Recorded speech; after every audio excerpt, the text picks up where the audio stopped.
ചോതിയുടെ അധിപൻ വായുദേവനാണ്. വായുവിനെ ആർക്കും ബന്ധനസ്ഥനാക്കാൻ കഴിയില്ല. അത് സ്വതന്ത്രമാണ്. ചോതി നക്ഷത്രക്കാർക്ക് വായുവിനെ പോലെ എപ്പോഴും സഞ്ചരിച്ചു കൊണ്ടിരിക്കണം. അവരുടെ ചിന്തകളും ആശയങ്ങളും കാറ്റുപോലെ ലോകം മുഴുവൻ വ്യാപിക്കും. വായുപുത്രന്മാരായ ഹനുമാനും ഭീമസേനനും ചോതി നക്ഷത്രത്തിന്റെ ഊർജത്തെ പ്രതിനിധീകരിക്കുന്നു. അചഞ്ചലമായ ഭക്തിയും അപാരമായ ശാരീരിക ബലവും ചോതി നക്ഷത്രക്കാർക്ക് സ്വാഭാവികമായി ലഭിക്കുന്ന അനുഗ്രഹങ്ങളാണ്. തുലാം രാശിയിൽ പൂർണ്ണമായും ഉൾപ്പെടുന്ന നക്ഷത്രമാണ് ചോതി. ഇതിന്റെ അധിപൻ രാഹുവാണ്. ശുക്രന്റെ രാശിയിൽ രാഹുവിന്റെ നക്ഷത്രം വരുന്നത് കൊണ്ട് ഇവർക്ക് ഭൗതിക സുഖസൗകര്യങ്ങളോടും കലകളോടും പ്രത്യേക താല്പര്യമുണ്ടാകും. മറ്റൊരാളുടെ കീഴിൽ ജോലി ചെയ്യാനോ അടങ്ങിയിരിക്കാനോ ഇവർക്ക് ബുദ്ധിമുട്ടാണ്. സ്വന്തം പാത വെട്ടിത്തെളിക്കാൻ ഇവർ ആഗ്രഹിക്കുന്നു. വാക്ചാതുര്യമാണ് ഇവരുടെ പ്രധാന ആയുധം. കഠിനമായ കാര്യങ്ങൾ പോലും മധുരമായ വാക്കുകളിലൂടെ നേടിയെടുക്കാൻ ഇവർക്ക് സാധിക്കും. തുലാം രാശിയുടെ ചിഹ്നം ത്രാസാണ്.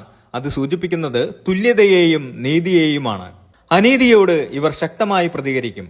പുറമെ കടുപ്പക്കാരായി തോന്നിയാലും ഉള്ളിൽ വളരെ കാരുണ്യമുള്ളവരാണ് ചോതി നക്ഷത്രക്കാർ.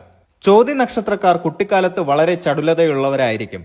ഒരു കാര്യത്തിലും അധിക നേരം ശ്രദ്ധ കേന്ദ്രീകരിക്കാൻ ഇവർക്ക് കഴിഞ്ഞെന്ന് വരില്ല. എപ്പോഴും പുതിയ കാര്യങ്ങൾ അറിയാനുള്ള ആകാംക്ഷ ഇവരിൽ കാണാം. 30 വയസ്സിന് ശേഷമാണ് ചോതി നക്ഷത്രക്കാരുടെ ഭാഗ്യം തെളിയുന്നത്. രാഹുവിന്റെ സ്വാധീനമുള്ളത് കൊണ്ട് വിദേശ യാത്രകൾക്കോ വിദേശ രാജ്യങ്ങളിലെ ജോലിക്കോ ഇവർക്ക് കൂടുതൽ സാധ്യതയുണ്ട്.